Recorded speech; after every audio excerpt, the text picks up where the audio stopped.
ભરતભાઈ, હું તમને એક વસ્તુ એ કહેવા માંગીશ કે આ કોમેન્ટનો જે તમે જે મને પ્રશ્ન કર્યો છે ને એનો જવાબ તો આ મારા જે રેગ્યુલર જે મારા ભાઈઓ જે વિડીયો જોઈ રહ્યા છે ને એમને જ તમને એમનો જવાબ આપી દેશે. તો ભાઈ તમે રોજનો જે મારો વિડીયો જોવો છો ને તો ગાઈસ આ ભરતભાઈને જરા એક કોમેન્ટનો એમનો જવાબ આપી દીજો, રિપ્લાય.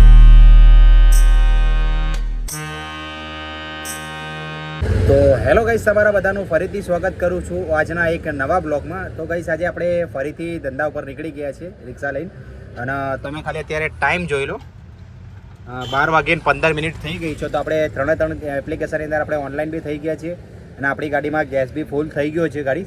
અને આપણે આજના બ્લોગની અંદર છે ને ઘણા બધા જે આપણા સબસ્ક્રાઈબરો છે ને આપણે બધાને કોમેન્ટના આજે આપણે જવાબ આપવાના છીએ. તો ગાઈસ સૌથી પહેલાં જે ભાઈની જે કોમેન્ટ આવી હતી એ વલ્લભભાઈ વ્લોગની કંઈક કોમેન્ટ આવી છે જે બોટાદથી છે. તો વલ્લભભાઈ, તમારી કોમેન્ટ એવી છે કે ઓનલાઈન એપ્લિકેશનમાં કઈ રીતે જોઈન કરી શકાય એના પર તમે મને બતાવો, બરાબર? તો ગાઈસ વલ્લભભાઈ, હું તમને એક વસ્તુ એ કહેવા માંગીશ કે તમે જે જગ્યા પર બોટાદમાં તમે રહો છો તો બોટાદની અંદર તમારે ત્યાં ઓનલાઈન એપ્લિકેશન ચાલુ બી છે કે નથી ચાલુ એ પહેલાં ખાલી તમે જોઈ લો અને એના પછી મને કોમેન્ટ કરજો. જો ચાલુ હશે ને તો ગાઈસ હું તમને પર્સનલી હું તમને ચાલુ કરાવડાવી દઈશ એપ્લિકેશનની અંદર કે શું શું ડોક્યુમેન્ટ લાગે છે, શું શું નહીં, બરાબર? તો ચલો હવે આ ભાઈનો તો કોમેન્ટ આપણે જવાબ આપી દીધો છે વલ્લભભાઈ, બરાબર? તો તમે સૌથી પહેલાં તો તમે એક રિસર્ચ કરી લેજો અને રિસર્ચ કર્યા પછી તમે મને મારા આ બ્લોગની અંદર તમે મને કોમેન્ટ કરજો કે જેથી કરીને આપણે એક તમારું સમાધાન લઈ શકીએ આ ઓનલાઈન એપ્લિકેશનની અંદર, બરાબર?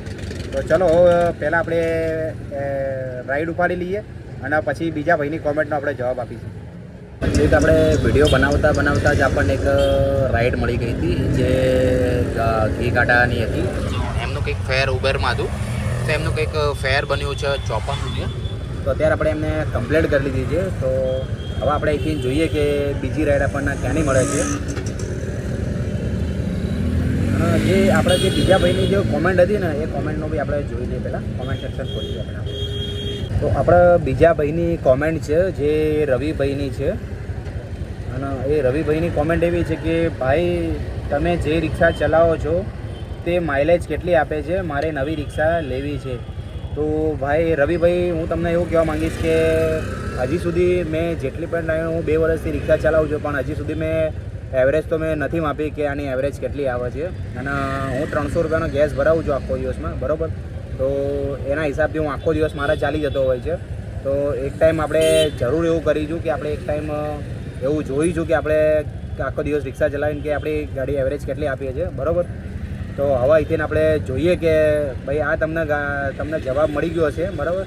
તો હવે આપણે અહીંથી જોઈએ ઘી કાંટાથી કે આપણને બીજી રાઈડ ક્યાંની મળે છે. તો ભાઈ અત્યારે આપણે ઘી કાંટા જે બેઠા હતા તો ઘી કાંટા આપણે કમસે કમ 40 થી 45 મિનિટ સુધી આપણે ત્યાં બેઠા પણ આપણને કોઈ રેપિડોમાં કે પોર્ટરમાં કોઈ રાઈડ લાગી નહીં. અને પછી આપણે ગાંધી રોડ જતા રહ્યા હતા. તો આપણે ગાંધી રોડથી આપણને એક 70 રૂપિયાનું ભાડું લાગી ગયું હતું જે પર્સનલ ભાડું હતું. તો આપણે એમના કસ્ટમરને ઉતારી ગયા છે જે આપણે લાલ દરવાજામાં ઉતારવાના હતા. તો આપણે અહીંથી જોઈએ કે બીજી રાઈડ આપણને ક્યાંની મળે છે. તો આપણે જે પેલા 70 રૂપિયાનું જે ભાડું ઉતાર્યું હતું પછી આપણે ગાંધી રોડ જતા રહ્યા હતા પાછા. તો ગાંધી રોડથી કમસે કમ 15 થી 20 મિનિટની આપણે રાહ જોતા કે આપણને પોર્ટરમાં રાઈડ લાગી ગઈ છે જે કંઈક સરખેજ લઈ જવાનું છે. અને એમનું કંઈક ફેર તમે જોઈ લો 270 રૂપિયા. તો કસ્ટમરની જોડેથી આપણે 270 રૂપિયા આપણે ઓનલાઈન કેશ કલેક્ટ કરી લીધા છે અત્યારે આપણે. અને હવે સીધા મળીએ. અને પાર્સલમાં તમે જોઈ લો ખાલી 4 બોટલ લઈ જવાની છે, એક થેલો લઈ જવાનો પહેલાંનો. તો હવે આપણે સીધા મળીએ સરખેજ. પછી આપણે સરખેજથી જોઈએ કે આપણને બીજી રાઈડ ક્યાંની મળે છે.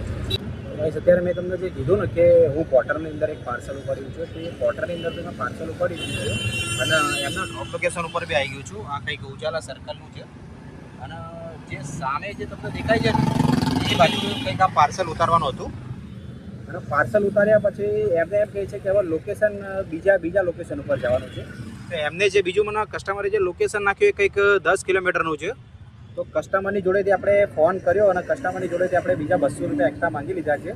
તો ગાઈસ આ જે ફેર રહ્યું ને, બરાબર, એ કંઈક 470 રૂપિયાનું કંઈક ફેર થશે આપણે, બરાબર? તો બી હવે લોકેશન તો પૂરું થઈ ગયું છે અને પોર્ટરનો આપણે ટાઈમિંગ ચાલુ કરી નાખ્યો છે. તો હવે આપણે અહીંથી ચાંગો ત્યાં મોરૈયા જઈએ આપણે અને મોરૈયાથી આપણે જોઈએ કે એમનું ફેર કેટલું થાય છે. તો બી કસ્ટમરને આપણે કહી દીધું કે 200 રૂપિયા તો થશે, પણ હવે આપણે પોટરનું ભાડું વધારે બતાવશે તો આપણે પોટરમાંથી એમને કહી દઈશું, અને જો નહીં બતાવો તો આપણે 200 રૂપિયા એમની જોડેથી એક્સ્ટ્રા માંગી લેવાના છીએ. તો ચલો સીધા મળીએ એમના ડ્રોપ લોકેશન ઉપર. તો ગાઈસ અત્યારે આપણે પાર્સલ ઉતારી દીધું છે, જે કંઈક યુનિસન ફાર્મસી છે, 2 નંબરનો 2 નંબરનો ગેટ છે, અને એમનું કંઈક ફેર બન્યું છે 445 રૂપિયા. અને આપણે હવે એમની જોડેથી 200 રૂપિયા એમની જોડેથી કેશ કલેક્ટ કરી લઈએ. અને એક રેપિડોમાં બી એક રાઈડ ઉપાડી લીધી છે, જે સરખેજ બાજુની છે. તો સૌથી પહેલાં આપણે કસ્ટમરની જોડેથી પિકઅપ કરી લઈએ સામાન રેપિડોવાળો, અને પછી સીધા મળીએ સરખેજ. અને જમવાનું બી જો ટિફિન લઈને આવ્યો છું, તો જોડે જોડે આપણે જમી બી લઈશું, અને પછી શું પાર્સલ લઈ જવાનું છે ને રેપિડોમાં એ પણ તમને હું બતાવીશ. તો મેં તમને જે કીધું કે રેપિડોની અંદર મેં જે રાઈડ ઉપાડી છે, તો રેપિડોની અંદર આપણે જે રાઈડ લઈને ગયા ને આ પાર્સલ એની અંદર લઈ જવાનું છે. કંઈક 7 બોક્સ છે આની અંદર, અને કંઈક 50 કિલોની ઉપર વજન છે. તો આ લઈ જવાનું છે ને એ કંઈક સરખેજ બાજુ લઈ જવાનું છે. આ સરખેજ બાજુ લઈ જવાનું છે. તો હવે આપણે કસ્ટમરને કીધું કે ભાઈ એક્સ્ટ્રા પૈસા થશે, તો એમને આપણે 70 રૂપિયા વધારે એક્સ્ટ્રા આપવાનું કીધું એમને આપણને, બરાબર. તો આપણે સીધા હવે અમદાવાદ નીકળીએ સરખેજ બાજુ, કેમ કે ચાંગોદરથી તો આપણને રાઈડ મળતી છે નહીં ત્યાંથી, બરાબર, ઓલા તો ઉબરમાં. તો આ રેપિડોમાં પાર્સલવાળી રાઈડ હતી. તો આપણે એવા આને પહેલાં કમ્પ્લીટ કરીએ, અને આનું તમને ફેર બતાવું કે ટોટલ મેં આમનું જોડેથી ફેર કેટલું લીધું કંઈ. તો આપણે જે રેપિડોમાં જે રાઈડ લઈને આવ્યા હતા તે આપણે અત્યારે કમ્પ્લીટ કરી લીધી છે, જેનું કંઈક ફેર 240 રૂપિયા બનતું હતું. તો ગાઈસ એની અંદર કિલોમીટર છે ને 14.93 એટલે 13.93 હતું. એટલે કંઈ સમજી લો ને 14 કિલોમીટર મોટા મોટી આપણું કિલોમીટર હતું. તો આપણે પોર્ટર કરતાં છે ને આ રેપિડોમાં ભાડું બહુ ઓછું આપે છે અત્યારે, બરાબર.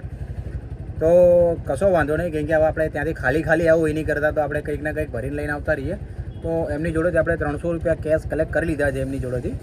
અને હવે આપણે અહીંથી સરખેજથી જોઈએ કે બીજી રાઈડ આપણને ક્યાં નહીં મળે છે. તો ફાઇનલી ગઈશ અત્યારે આપણે સરખેજ જે બેઠા હતા, તો કમસે કમ આપણને એક અડધો કલાકથી પોણો કલાક સુધી આપણે ત્યાંથી બેઠા હતા. તો એક આપણને ઉબેરમાં રાઈડ મળી ગઈ છે, જે કાલુપુર રેલવે સ્ટેશન બાજુની છે. તો આપણે એમને પિકઅપ કરી લીધા છે કસ્ટમરને. હવે સીધા મળ્યા કાલુપુર, અને તમને એનો ફેર બતાવું કે એમનો ફેર કેટલો હતો ગઈશ. આપણે જે સરખેજથી જ આપણે જે રાઈડ લઈને આવ્યા હતા એ આપણે કાલુપુર રેલવે સ્ટેશન આપણે એમને ડ્રોપ કરી દીધી છે. એમનું કંઈક ફેર તમે જોઈ લો, 207 રૂપિયા, કંઈક 16 કિલોમીટર હતું આપણા ડિસ્ટન્સ એનું. તો આ આપણે રાઈડ અત્યારે કમ્પ્લીટ કરી લીધી છે. તો હવે મળીએ બીજી રાઈડમાં. તો ગાઈસ અત્યારે એક મારા એક ભાઈની કોમેન્ટ હતી, જે ભરત દલવાડી છે એમનું નામ.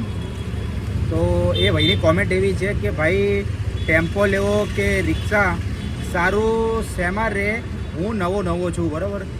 તો ભાઈ ભરતભાઈ, હું તમને એક વસ્તુ એ કહેવા માંગીશ કે આ કોમેન્ટનો જે તમે જે મને પ્રશ્ન કર્યો છે ને એનો જવાબ તો આ મારા જે રેગ્યુલર જે મારા ભાઈઓ જે વિડીયો જોઈ રહ્યા છે ને એમને જ તમને એમનો જવાબ આપી દેશે. તો ભાઈ તમે રોજનો જે મારો વિડીયો જોવો છો ને, તો ગાઈસ આ ભરતભાઈને જરા એક કોમેન્ટનો એમનો જવાબ આપી દીધો, રિપ્લાય આપી દીધો તમને, કેમ કે આ ભાઈ હજી નવા છે. તો મારું સજેશન તો એવું જ રહેશે, હું તો તમને નહીં કહું, ચલો છોડો. મારી તમને જે મારા ભાઈઓ જે રેગ્યુલર જે મારા વિડીયો જોવો છે ને એ વ્યક્તિ એ બધા જ તમને મારા ભાઈઓ જ તમને કહી દે છે, મોટા ભાઈઓ બધાય, બરાબર. તો ગાઈસ આજના બ્લોગમાં આટલું જ હતું, કેમ કે થોડું મારા ઘરેથી થોડું કામ આવી ગયું છે. તો હું અત્યારે જઈ રહ્યો છું ઘરે, અને તમે ટાઈમ જોઈ લો ખાલી 7 વાગ્યા આવી ગયા છે, કેમ કે થોડું મારા ઘરે પર્સનલી કામ હોવાના કારણે અત્યારે ઘરે જઈ રહ્યો છું. તો ચલો હવે મળીએ નેક્સ્ટ બ્લોગની અંદર.